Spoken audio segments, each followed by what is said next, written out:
जब ग्रेटनेस शुरू होती है आपकी लाइफ में, महान जीवन की ओर जब आप कदम लेते हैं, वो कदम हमेशा आपका सबसे छोटा कदम होता है। छोटा झूठ, छोटी चोरी, छोटा गुनाह का तोड़ना, ये आपकी लाइफ की डिस्ट्रक्शन की शुरुआत हो सकती है। महान व्यक्ति बाइबल में वही हुए हैं जिन्होंने छोटी शुरुआत की है। आप कभी ग्रेटनेस की उस पोजीशन पे नहीं जा सकते हैं अगर आप परमेश्वर के वर्ड को फॉलो नहीं करते हैं। हर बेदारी परमेश्वर के वचन से शुरू होती है, हीलिंग प्रभु के वचन से शुरू होती है, ग्रेटनेस परमेश्वर के वचन से शुरू होती है। एक फल ही तो खाया था हवा ने और आदम को खिला दिया था। क्या था इसमें? कोई बड़ी बात थी क्या? फल ही तो खाया था। लेकिन बात अनआज्ञाकारिता की है, बात परमेश्वर के वचन की है, बात परमेश्वर के वचन को आदर देने की है। बात यह है कि आज आप उस परमेश्वर के वचन के ऊपर कितना स्टैंड लेते हैं, या आप उसे पर्सनलाइज करते हैं कि नहीं। आज जो भी बदलाव होते हैं अमेरिका के, आज जब आप बेदारी देखते हैं, वहां पे ईसाई लोगों को देखते हैं, क्रिश्चियन लोगों को देखते हैं सड़कों के ऊपर प्रार्थना करते हुए।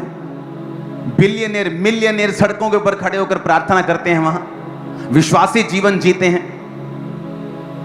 जवान यंग लड़के लड़कियां शादी के बिना कोई संबंध नहीं रखते किसी लड़के लड़की से, पवित्रताई का जीवन जीते हैं। और अगर आप देखेंगे अमेरिका की बेदारी 1900 में, जब परमेश्वर के बड़े बड़े सेवक जो आज खुदा में सो चुके हैं और प्रभु के पास स्वर्ग में हैं, आप उनकी जीवनी को कभी पढ़ना, उन्होंने प्रार्थनाएं की हैं, परमेश्वर के वचन के ऊपर खड़े रहे कि परमेश्वर तेरे वचन में लिखा है कि तूने हमें बीमारियों पर अधिकार दिया है। एक सेवक अड़ गया परमेश्वर के सामने, कनाडा का सेवक था, अमेरिका में उसकी सेवक आई थी, अड़ गया परमेश्वर के सामने, कहता प्रभु तेरे वचन में लिखा है तू चंगा करता है, मुझे ये चंगाई की सामर्थ्य चाहिए, कुछ भी कर मुझे चाहिए, या मुझे ले जा, मुझे दुनिया से ले जा, लेकिन मुझे ये सामर्थ्य चाहिए लोगों को हील करने की। और जब वो एक जगह पे जा रहा था प्रार्थना करते हुए, तो सामने से कोई टॉर्च लेके आ रहा था ऐसे चलता हुआ। उसे लगा शायद कोई चौकीदार है या कोई और आदमी है, तो वो जब टॉर्च लेके उसके पास आया, वो स्वर्गदूत था और उसके हाथ में बाइबल थी जो चमक रही थी। सुनो, ये रियल स्टोरी है।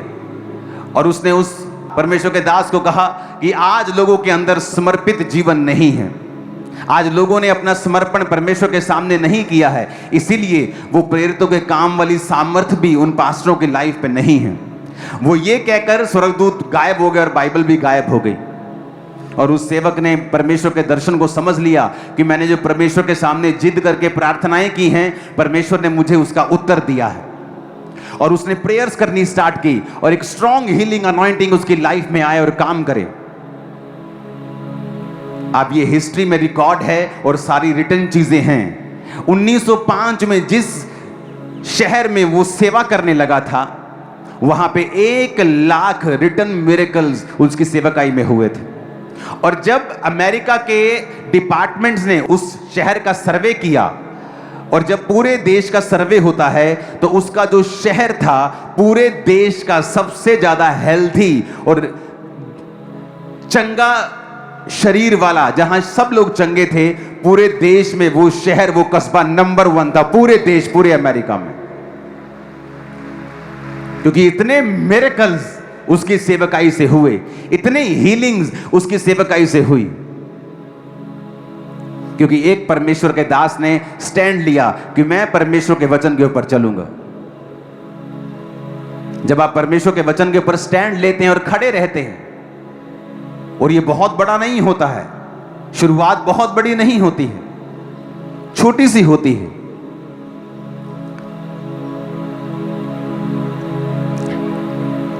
और दानियल 1 में लिखा, यहूदा के राजा यहोयाकीम के राज्य के 3रे वर्ष में बेबीलोन के राजा नबूकदनेस्सर ने यरूशलेम पर चढ़ाई करके उसे घेर लिया। और यहां पर लिखा, परमेश्वर ने यहूदा के राजा यहोयाकीम को परमेश्वर के भवन के कई पात्रों सहित उसके हाथ में कर दिया। तो उसने लिखा था, परमेश्वर ने यहूदा के राजा यहोयाकीम को परमेश्वर के भवन के कई पात्रों सहित उसके हाथ में कर दिया, और उसने उन पात्रों को शिनार देश में अपने देवता के मंदिर में ले जाकर अपने देवता के भंडार में रख दिया। अब आप सोचोगे परमेश्वर ने अपना भवन क्यों शैतान के हाथों में पड़ने दिया? क्योंकि उस समय इज़राइल सारे वो गलत काम कर रहा था जो परमेश्वर के वचन के विरुद्ध थे। इज़राइल का राजा दुष्ट था और वो सब प्रकार के जादू और टोनों में और व्यभिचार में सम्मिलित था। जब एक व्यक्ति परमेश्वर से बिगड़ जाता है तो परमेश्वर उसकी सारी महिमा को जो उसने दी होती है उसे फिर शैतान के हाथों में दे देता है। इसीलिए वचन कहता है कि अन्य जातियों में तुम्हारे कारण मेरे नाम की निंदा होती है। जीसस ने कहा क्यों? क्योंकि जब एक पास्टर बिगड़ता है, जब एक क्रिश्चियन बिगड़ता है, तो परमेश्वर जब उसको बिगड़ता है उसको शैतानी लोगों के वश में करता है।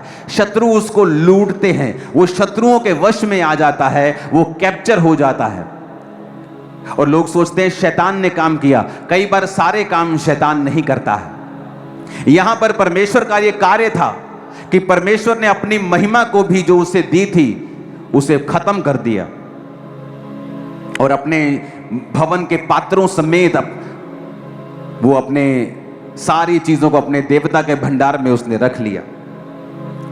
तब राजा ने अपने खोजों के प्रधान अशनपज को आज्ञा दी कि इजरायली राजपुत्रों और प्रतिष्ठित पुरुषों में से जवानों को ला, जो निर्दोष, सुंदर, सब प्रकार की बुद्धि में प्रवीण, ज्ञान में निपुण, विद्वान, राज मंदिर में हाजिर रहने के योग्य, और उन्हें कसदियों के शास्त्र और भाषा की शिक्षा दे।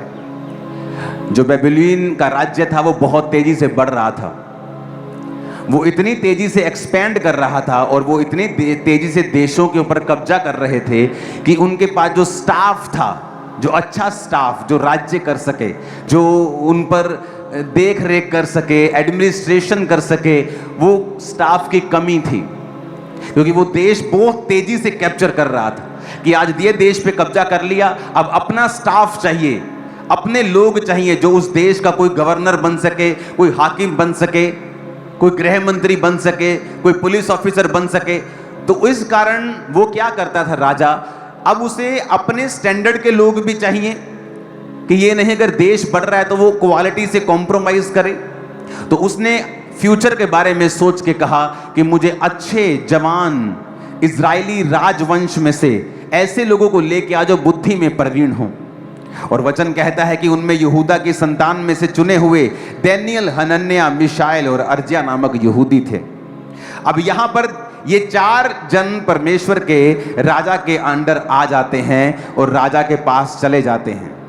अब ये राजा का जो खोजा है, राजा का जो अधिकारी है, उसको राजा ने कहा इनको मेरा फूड देना है, जो मैं खाता हूं वो ये खाएंगे।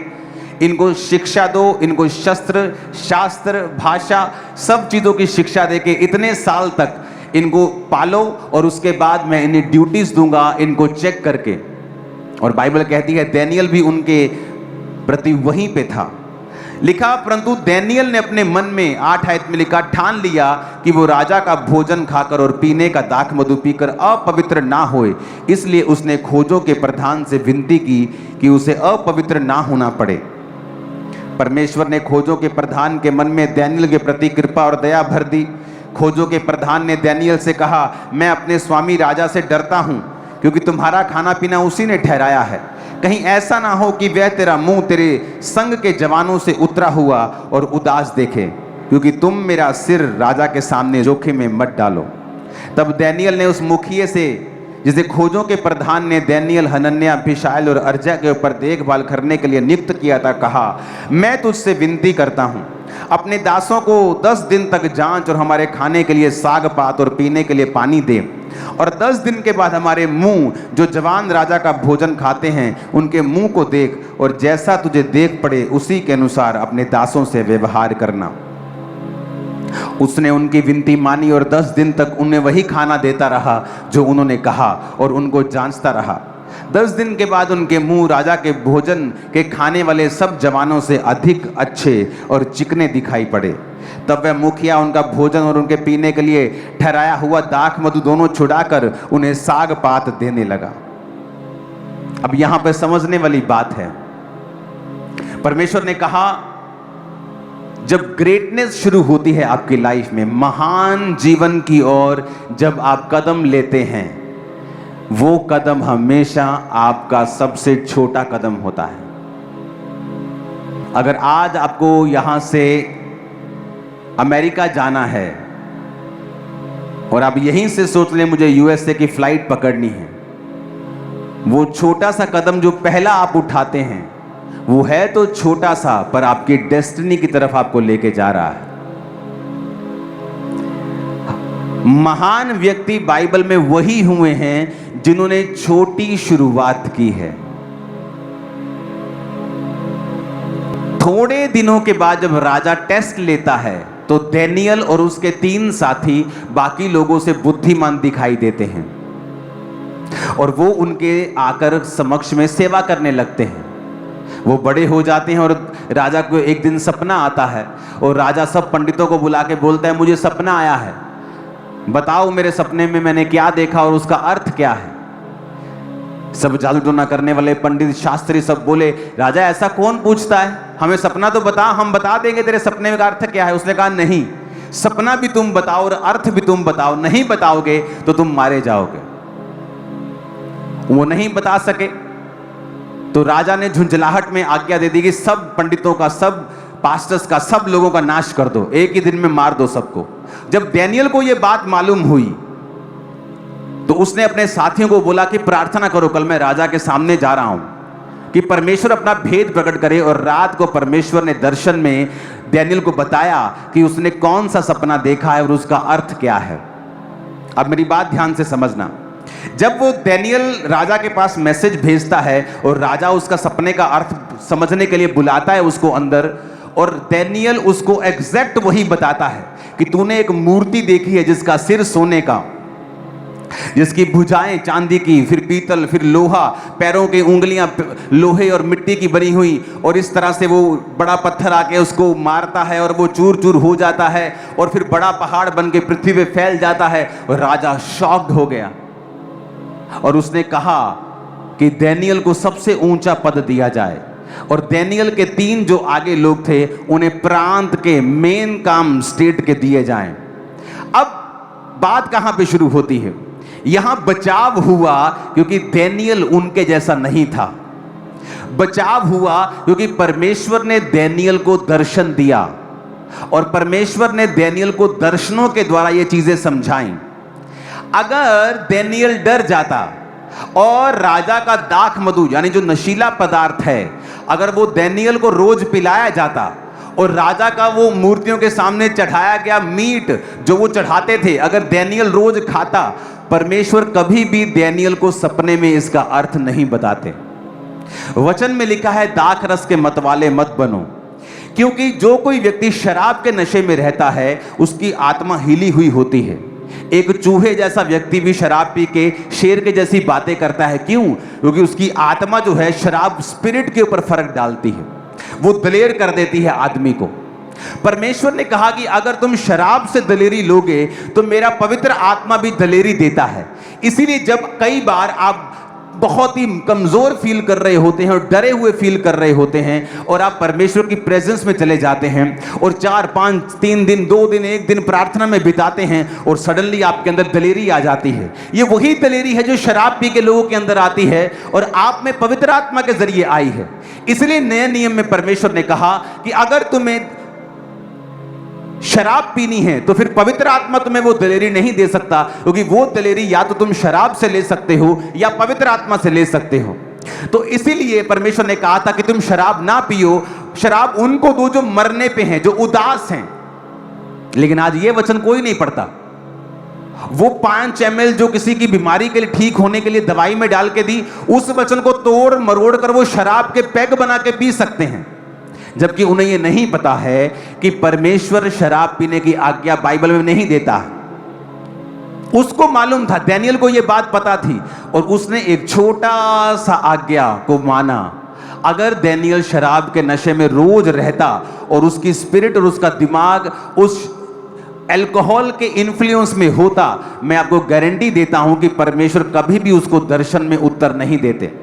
दानियेल तब तो अपनी जिंदगी बचा लेता कि अब तो मैं बच गया हूं, अगर मैं विरोध करूंगा तो राजा मुझे मरवा देगा, कि तू कौन होता है शराब ना पीकर, मेरे देवताओं का मांस ना खाकर चढ़ाया हुआ, तू अपने आप को क्या बेटर समझता है, मार दो इसको। उसके लिए क्या है, वहां पे लाखों बच्चे पढ़ रहे होंगे, कई बच्चे कई देशों से पढ़ रहे होंगे, वो हजारों ट्रेनिंग हो रही है, एक मर भी जाएगा तो राजा का क्या जाता है। लेकिन डैनियल ने स्टैंड लिया कि मैं परमेश्वर के वर्ड के ऊपर खड़ा रहूंगा।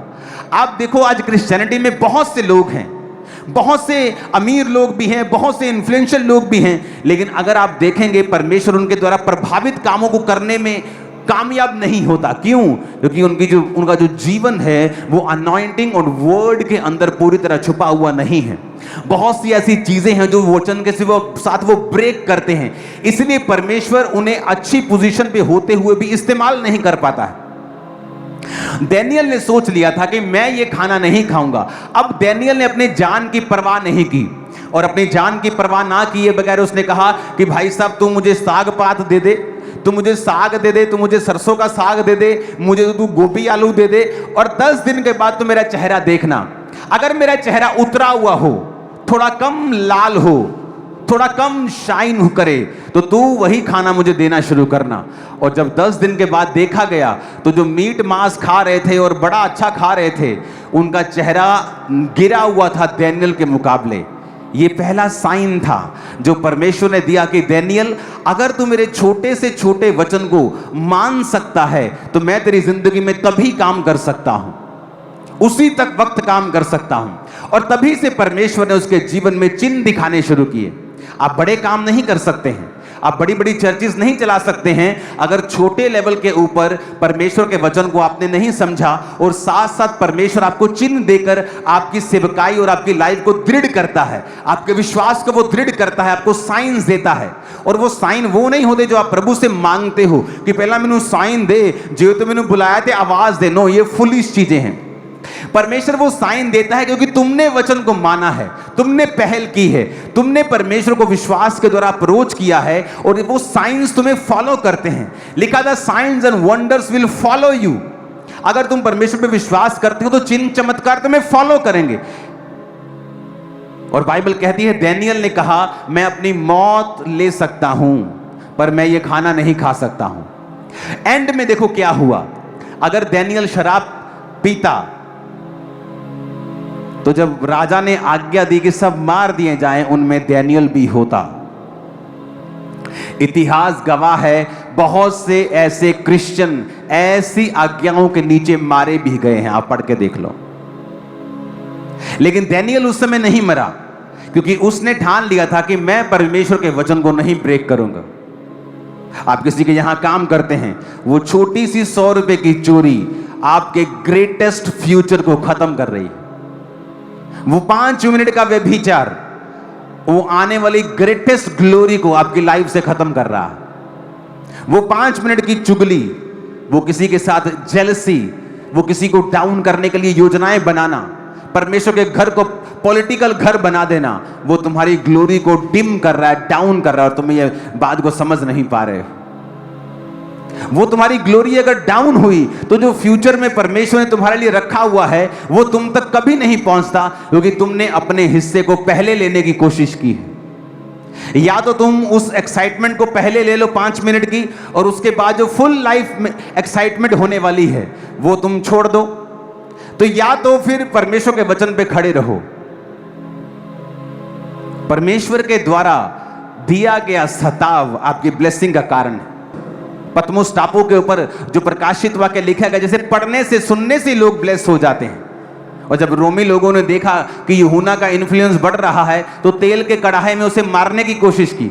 जब वो नहीं मरा तो उसको पतमुस नामक टापू पर भेज दिया, और वहां पे जीसस क्राइस्ट ने उसे दर्शन दिए थे। वो पतमुस नाम की जगह है जहां दर्शन दिए, वो ये जगह है जहां परमेश्वर ने अपने दास को दर्शन दिए थे।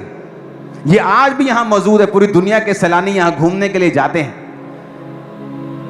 ये ग्रीस के अंदर है जो यूहन्ना की चर्च थी, और जिस 7 चर्चेस के बारे में उसने प्रकाशित वाक्य में लिखा है वो तुर्की में है। और तुर्की से कुछ ही किलोमीटर के बॉर्डर के ऊपर ग्रीस के अंदर ये पतमुस नामक टापू है। यहां पे इसलिए भेजा जाता था टापू के अंदर कि यहां खाना नहीं उगता था, तो जेल के कैदियों को यहां भेजते थे, और उनको घूमने की आज्ञा थी टापू के अंदर अंदर, क्योंकि उसके बाद सब पानी पानी था, कोई वहां से जा नहीं सकता था। तो वो धीरे धीरे वहां पे कोई नारियल पी रहा है, कुछ हल्का फुल्का कुछ खा लिया, मछली पकड़ ली, कितना आप कर लोगे, और धीरे धीरे भूख से और स्टारवेशन से उनकी मृत्यु हो जाती थी। और वहां पर उसको मृत्यु के लिए भेजा गया था, लेकिन परमेश्वर ने उस मृत्यु को आज तक की दुनिया की बेस्ट ग्लोरी में बदल दिया और प्रकाशित वाक्य उसे दिया, जो आज भी हमारे हृदय को हिला देता है। आप समझ रहे हो मेरी बात को? कैसे वचन पे खड़ा रहा और 18 महीने पतमुस नामक टापू पे रह के 18 महीने के बाद परमेश्वर ने उस राजे की मौत कर दी, जिस राजे ने यह आज्ञा दी थी। और उस राजे की मृत्यु के बाद जब नया राजा वहां बैठा, परमेश्वर ने अपने दास को पतमुस टापू से निकाल कर फिर वही जगह लेके आया। इमेजिन करो, राजा भी उसका कुछ बिगाड़ नहीं सका, क्योंकि परमेश्वर के वचन पे वो चलता रहा। मौत उसका बिगाड़ नहीं सकी, क्योंकि वो परमेश्वर के वचन पे चलता रहा। आज सबसे इंपॉर्टेंट है, क्या आप परमेश्वर के वचन के ऊपर चलते हैं या नहीं चलते हैं? अगर आप क्रिश्चियन हैं, आप हमेशा टाइथ निकालेंगे। अगर आप क्रिश्चियन हैं, आप रोज प्रेयर करेंगे। अगर आप क्रिश्चियन हैं, आप कभी चोरी नहीं करेंगे, चाहे आपके बच्चों को भूखा रहना पड़े। अगर आप क्रिश्चियन हैं, आप कभी भी परमेश्वर की देह की बदनामी नहीं करेंगे। आप कभी दूसरे व्यक्ति को डाउन करने की कोशिश नहीं करेंगे। बहुत से लोग ऐसा करते हैं, फिर बीमार हो जाते हैं, फिर दुखी हो जाते हैं, फिर पब्लिक में कुछ बताते नहीं, चुपचाप तौबा कर लेते हैं, मेल मिलाप कर लेते हैं, क्योंकि उनको वो दुख पता लगता है कि परमेश्वर ने जो उन्हें दिया है और वो परमेश्वर में सही चल रहे होते हैं, इसलिए परमेश्वर उनको ऐसी ताड़ना देता है। जो सही नहीं चल रहे होते उनको तो वो बर्बाद भी कर देता है। तो हमें ये समझना होगा कि परमेश्वर अपने वचन से प्यार करता है, वचन के जरिए ही उत्तर देता है, वचन के जरिए ही चंगा करता है, वचन के जरिए ही आजाद करता है, वचन के जरिए ही नेक्स्ट लेवल पे लेके जाता है। हालेलुया। आज कितने ऐसे मूर्ख अभी भी होंगे जो मीटिंग के बाद, इस मीटिंग के बाद तुरंत व्यभिचार में चले जाएंगे और शैतान ने उनकी आंखों को अंधा किया हुआ है। वो नहीं जानते वो क्या खो रहे हैं।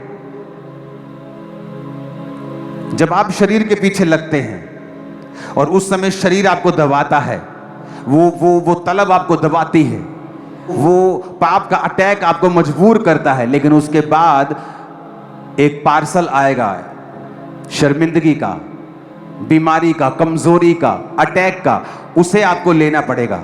एक तरफ से परमेश्वर आपकी जिंदगी के द्वारा काम भी कर रहा होगा, लेकिन वो दुख भी आपको झेलना पड़ेगा, क्योंकि वो आपने अपनी लाइफ में खुद लिया है उस पाप को करके, उस वचन को तोड़ के। क्योंकि वचन कहता है कि जो बाड़ा तोड़ेगा सांप उसको डसेगा।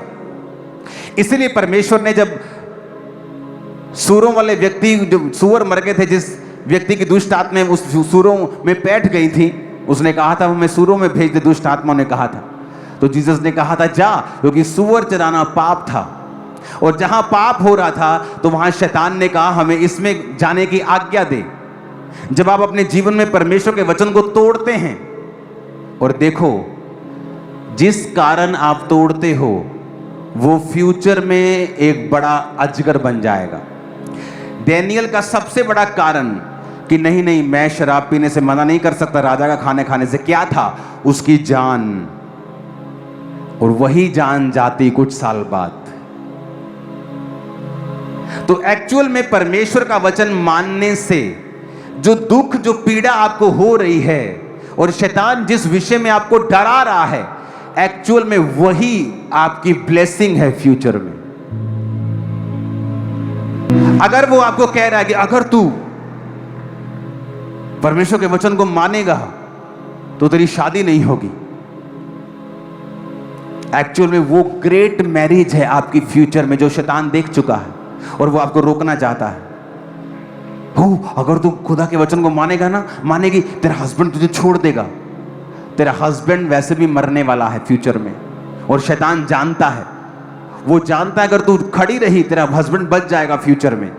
और वो कहता है कि तेरा हस्बैंड तुझे छोड़, हाँ ठीक है, मैं घर बैठ के मान लिया करूंगी, सब जगह भी चली जाया करूंगी। और फ्यूचर में क्या देखती है, उसका हस्बैंड नहीं रहा।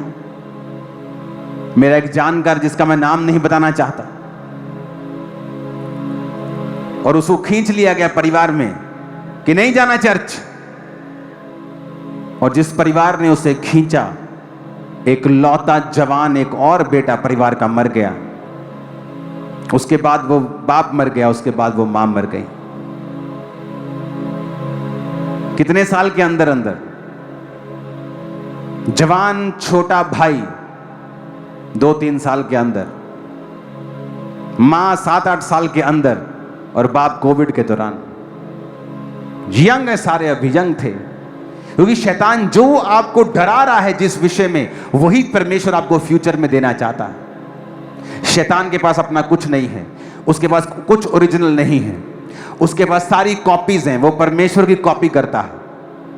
सारी पुस्तकें जो उसने अलग अलग चीजों की लिखी हैं, वो परमेश्वर के वचन से कॉपी करके लिखी, जाओ मैच कर लो, वो कॉपी निकलेंगी। सब कुछ उसने कॉपी कर क्योंकि उसका कुछ भी ओरिजिनल नहीं है। वो आज भी कॉपी करता है। आज भी जब फेक कोई उठता है तो वो जेन्युइन चर्चेस की कॉपी करने लगता है, क्योंकि शैतान के पास अपना कुछ भी ओरिजिनल नहीं है, क्योंकि परमेश्वर उससे बात नहीं करता, वो उसको रेवलेशन नहीं देता। अगर अपनी लाइफ में कामयाब होना है तो मत सोचो कि कोई बात नहीं, छोटा सा झूठ है, ये तो काम पे चलता है, ये तो बिजनेस में चलता है, छोटा झूठ नहीं चलता। छोटा झूठ, छोटी चोरी, छोटा गुनाह का तोड़ना, ये आपकी लाइफ की डिस्ट्रक्शन की शुरुआत हो सकती है। तभी तो आपको लगता है कोई फर्क नहीं पड़ता है। अपने पड़ोसी को बोलो, वर्ड नहीं तोड़ना है, कुछ भी हो जाए वचन नहीं तोड़ना है, और छोटे से छोटे वचन की आज्ञा को मानना है। आमीन, आमीन। बाइबल पढ़ के देख लो, कौन थे ग्रेट आदमी जिन्होंने दुनिया को बदला है? वो जिन्होंने छोटे होते से ही, मेरे बच्चों को मैं छोटे होते से ट्रेन किया है कि छोटी बात पर भी झूठ नहीं बोलना है, गलती होने पर भी झूठ नहीं बोलना है, चाहे मार पड़े तुम्हें। क्योंकि जब आप इन तैयारियों में रहते हैं और अपनी लाइफ को क्लीन रखते हैं, परमेश्वर के लिए आसान है वो ग्लोरियस जिंदगी आपके बीच में से निकाल कर लोगों के सामने रखना जिसके लिए आप बुलाए गए हैं। अगर डैनियल ने परमेश्वर के उस वचन को अपनी जिंदगी का रिस्क लेकर माना तो एंड में डैनियल ही ऊंचा हुआ, उसके साथी भी ऊंचे हुए, वो ग्लोरियस जगहों के ऊपर थे। उस राज्य में राजा के बाद दूसरा तीसरा स्थान हमेशा उनका रहता था, क्योंकि परमेश्वर ने उनको ऊंचा किया, क्योंकि वो परमेश्वर के वर्ड को फॉलो करते थे। आज आपको नाराज थोड़ी करना है अपने सरपंच को, चाहे आपको कुछ भी खाना पड़े, लंगर खाना पड़े, आप खाएंगे, क्योंकि आप परमेश्वर को नाराज कर लेंगे लेकिन अपने सरपंच को नाराज नहीं करेंगे। आप वो लोग हैं जो लोगों से आदर चाहते हैं लेकिन परमेश्वर से आदर नहीं चाहते हैं, और परमेश्वर भी रहने देता है आपको उसी लेवल के ऊपर और आपको बढ़ाता नहीं। आप क्रिश्चियन भी रहते हैं, आप प्रार्थना भी करते हैं, सब जगहों पे भी चले जाते हैं, सब खा पी भी लेते हैं, इधर उधर भी घूम आते हैं, सब कुछ कर लेते हैं, डांस भी कर लेते हैं डीजे के ऊपर। आप मिक्स हो चुके हैं, जिस तरह इजराइलियों ने मिक्स कर लिया था। उन्होंने सब जगह मिक्स कर लिया, किसी से शादी कर ली, किसी जाति से शादी कर ली, और परमेश्वर कहता मुझे नफरत है तुम्हारी इस मिक्सचर से। यूहन्ना को वो कहता ये लोग ना तो ठंडे हैं या ना तो गर्म हैं, ये गुनगुने हैं, कभी परमेश्वर के हो जाते हैं, कभी शैतान के हो जाते हैं, कभी चर्च में होते हैं, कभी बार में होते हैं। तो इनको बोल के या तो ना तो ये तो ठंडे हैं, ना तो ये गर्म है, ये गुनगुने हैं, और मैं इनको अपने मुंह से उगलने पे हूं। या तो ठंडे हो जाएं या गर्म हो जाएं, या तो शैतान के बन जाएं या पूरी तरह से मेरे हो जाएं। कुछ शादियां होती हैं ना गुनगुनी, कि वाइफ रहती भी नहीं और तलाक भी नहीं देती, हस्बैंड खर्चा भी नहीं देता और तलाक भी नहीं देता, वो शादियां सफर करती रहती हैं। उसी तरह परमेश्वर कहता है तुम ऐसे हो कि ना तो तुम रिलेशनशिप में हो और ना ही तलाक दे रहे हो। इससे अच्छा है या तो तलाक दे दो, इससे अच्छा या तो फिर से पूरी तरह से मेल मिलाप कर लो। आप नहीं जानते जो वो छोटा सा वर्ड आप मानते हो। एक समय था जब मेरी फैमिली का बिजनेस मेरे रिश्तेदारों की सपोर्ट पे निर्भर था। एक समय था जब उन्होंने सपोर्ट किया था, और वही रिश्तेदार बुला के मुझे धमकाते होते थे कि बेटा इसको पढ़, तूने अपना धर्म छोड़ दिया, तू अपने धर्म से वापस आएगा, तेरे पास्टर को पीटेंगे किसी दिन। आज वो परमेश्वर के वचन को जानते हैं, चर्च में बैठते हैं, वचन सुनते हैं कि इस परमेश्वर के बारे में जो ये बताता था जब ये बच्चा था 19 साल का, हमने सुना था, हमने पूरा होते हुए देखा है।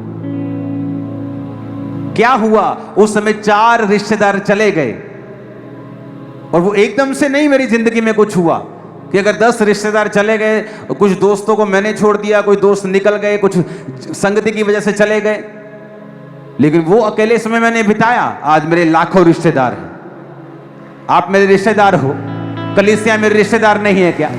मेरी शादियों में आप लोग थे। मेरी शादी में कौन था? आप लोग। मेरी फैमिली की शादियों में, मेरे बच्चों की शादी में कौन होंगे? आप लोग। अगर मैंने एक त्यागा, वो लाखों देता है। हालेलुया। कितने समझ रहे हैं इस बात को? आज कुछ भी हो जाए, वचन पे चलना स्टार्ट करो। मत गवाओ उस ग्लोरी को जो परमेश्वर आपको देना चाहता है। अदरवाइज वो स्ट्रगल कभी खत्म नहीं होगा। जो आप करना चाहते हैं, परमेश्वर खुद टांग लगाकर उसे अड़ंगा लगाएगा। शैतान नहीं, परमेश्वर वो खुद तुम्हारे टांग को पकड़ेगा कि तुम आगे ना बढ़ पाओ जब तक तुम एक समर्पित जीवन नहीं जीते हो। अगर तुम इस वचन को सुन रहे हो तो इसका मतलब परमेश्वर ने तुम्हें आज असाइन किया है कि तुम इस वर्ड को सुन सको, चाहे तुम उस आइसलैंड से या ग्रीनलैंड से क्यों नहीं देख रहे हो। तुम जहां से भी देख रहे हो, परमेश्वर ने यह समय ठहराया है कि वो अपना वचन तुम तक दे रहा है कि मेरे वर्ड के साथ फेथफुल रहो, ताकि तुम्हारी ही ग्लोरी वो तुम्हारे अंदर से पैदा कर सके, तुम्हें वैसा बना सके जो एक्चुअल में परमेश्वर ने तुम्हारे लिए रखा हुआ। जो गलतियां 2006 में मैं करता था, परमेश्वर एक्सपेक्ट करता है कि 2007 में मैं ना करूं। जो 8 में होती थी, 9 में ना करूं। हो सकता है आपको परमेश्वर ने ब्लेस किया हो पिछले सालों में, लेकिन अब वो चाहता है कि आप उस बचपन, मसीही बचपन की वो स्पिरिचुअल बचपन को छोड़ के अब आप जवानी में प्रवेश करें और बुढ़ापे में प्रवेश करें, क्योंकि वो आपके फ्यूचर को जानता है। आपके परिवार पे आने वाली मुसीबतें, आपके फाइनेंस पे आने वाली मुसीबतों को वो जानता है और वो आपको अलर्ट करता है। मेरा विश्वास है आप वर्ड को फॉलो करेंगे। मेरा विश्वास है वचन को रोज पढ़ेंगे। मेरा विश्वास है वचन को रोज पढ़ेंगे और छोटे से छोटे वचन को भी आप अपनी जिंदगी में फॉलो करेंगे। Hallelujah, hallelujah. मुझे आज भी मेरे बच्चे देखते हैं। हर हफ्ते जब मेरे पास पैसा होता है, मैं अपना पर्सनल टाइथ हर हफ्ते निकाल लेता हूं, टाइथ से ज्यादा। और वो देखते हैं कि हमारी लाइफ में बिना इन पैसों का घपला किए हुए हमारी लाइफ में अबंडेंस ब्लेसिंग्स रहती हैं। आप जो पैसा देते हो उसे 30 से ज्यादा 35-40 लोग गिनते होंगे। इन हाउस सीए उसे बैंक में भेजते हैं अगले ही दिन। और शुरू से मैंने ये सिस्टम बनाया था कि सारे सीसीटीवीज के अंदर ये ऑफरिंग होगी। जब ऑफरिंग गिन रहा होगा, कोई बाहर जाने की आज्ञा नहीं है, चाय पीने की आज्ञा नहीं है कि अब तुम जेब में डाल के ले जाओ। परमेश्वर ने मेरे उन रूल्स का आदर किया और इस चर्च को फाइनेंशियली ब्लेस किया।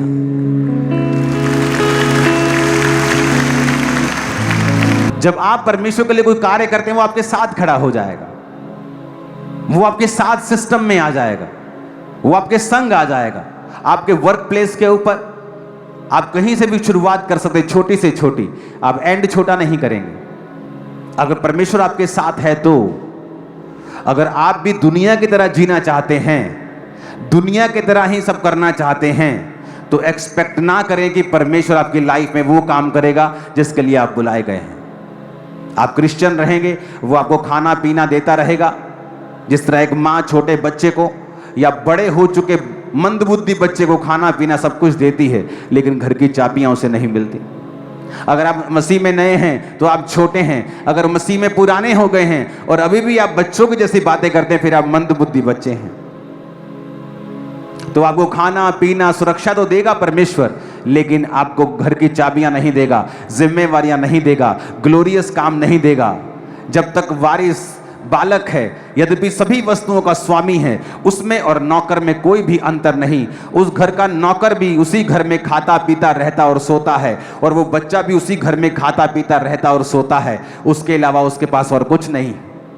चाहे वो उस घर का वारिस है, लेकिन उसमें और एक दास में फिर कोई फर्क नहीं है, जब तक वो बड़ा होकर मैच्योर बातों को करके, वचन को फॉलो करके परमेश्वर की आज्ञाओं को सुनता और मानता नहीं।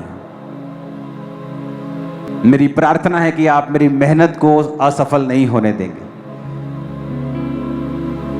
कि आप पर जो मेहनत हो रही है, आपको जो वचन सिखाया जा रहा है, आपको बाइबल टीचिंग दी जा रही है, आप उसमें असफल नहीं होंगे। ऐसा ही है क्या?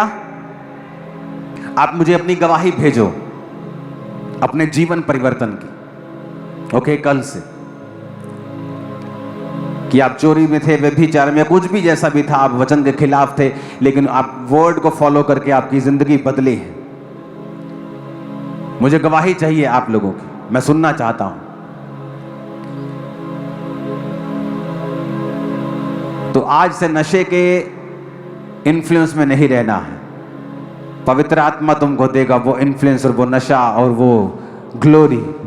जब गुरदासपुर में क्रूसेड था तो वर्ड जो मैंने दिया था, उसके 2 दिन, वचन देने के 2 दिन बाद भी आत्मा मेरे सिर के ऊपर और मेरी बॉडी पे उतरा रहा। 2 दिन छाया रहा,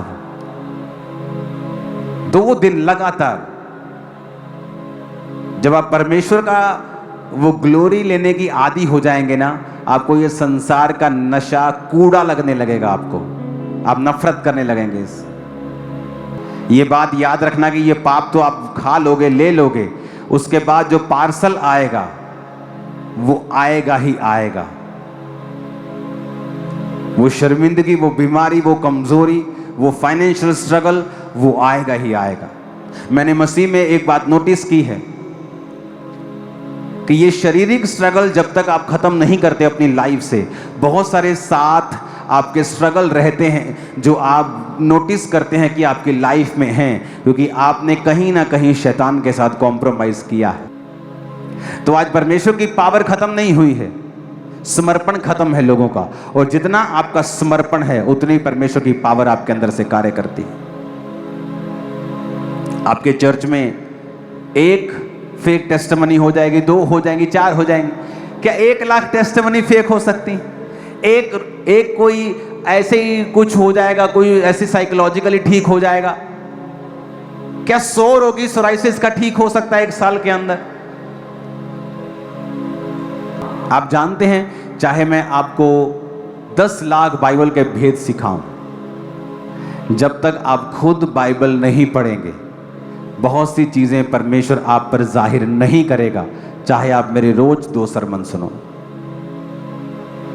आपको खुद बाइबल की खोज करनी है, वर्ड की खोज करनी है, और आप देखेंगे परमेश्वर आपसे अलग बात कर रहा है।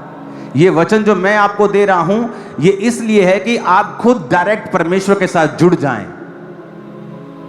इसलिए परमेश्वर ने उन लोगों को कहा था, इन शास्त्रियों फरिश्तियों को बाप मत कहना।